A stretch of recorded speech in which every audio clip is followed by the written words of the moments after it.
इसमें मेरे 2 लड़का गिरफ्तार है और एक लड़का के मेरे के गोली मार दी गई। मेरा नुकसान तो जी बहुत हुआ है, तकरीबन होगा 60-70 लाख रुपए का। तो इतना पैसा भी आदमी के पास नहीं है कि आदमी उस सामान को उठा के ईंटों को अलग कर ले, और इतना तो कर सके। हम दिल्ली से करीब है, यहाँ से बमुश्किल 70 किलोमीटर जहाँ बैठे हुए हैं।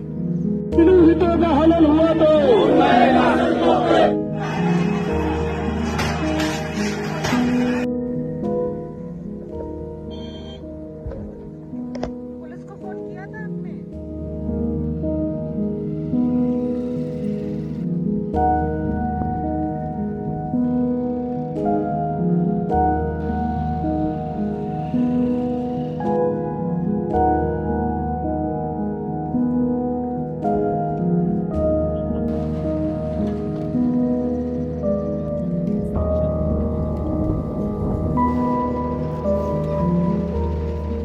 ये तो पूरी मीडिया और प्रशासन शासन सब कुछ जानते हुए भी कि सबको पता लग गया कि दंगाई कौन है, कौन करके गया है, कौन ना करके गया, सजा कौन भुगत रहा है।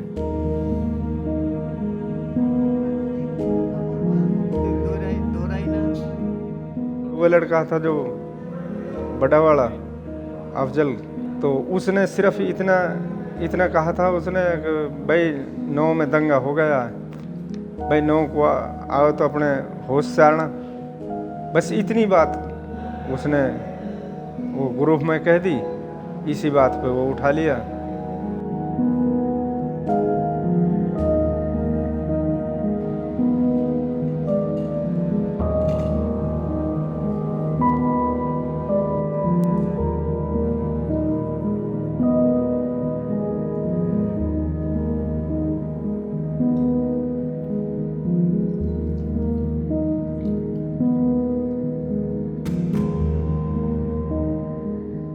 सहमा दिया गया है, सहमे हुए हैं, और एक तरह का खौफ है कि भाई रहना यहीं है, खाना कमाना यहाँ है, लेकिन मायूसी के माहौल में रह कर के खाना कमाना कैसे हो सकता है।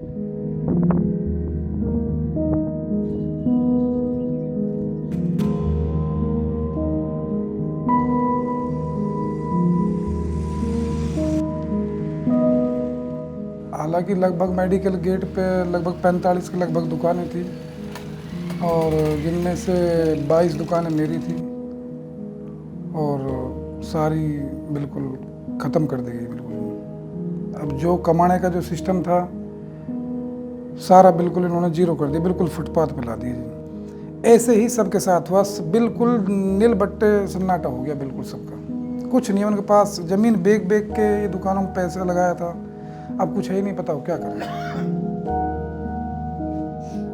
तो भाटिया कोचिंग सेंटर था एक तो मेरा, और दूसरे नंबर एक भारद्वाज रेस्टोरेंट था 2 में, और एक महरी चेरी पिज्ज़ा वाला था, एक में सैलून था, एक वो था तकरीबन सर्विस स्टेशन है, एक लाल पेत लैब है। तो सब में पैसा लगा हुआ है। ये थोड़े तो अब ई गुरुकुल का जो भाटिया कोचिंग सेंटर है उसमें मेरे ख्याल में एक प्रोजेक्ट 65 70 लाख रुपए का लगा है। 2 सेटेलाइटें रखी हुई हैं उसके ऊपर 2.5 लाख रुपए की, तो थोड़ा पैसा लग रहा था उसमें।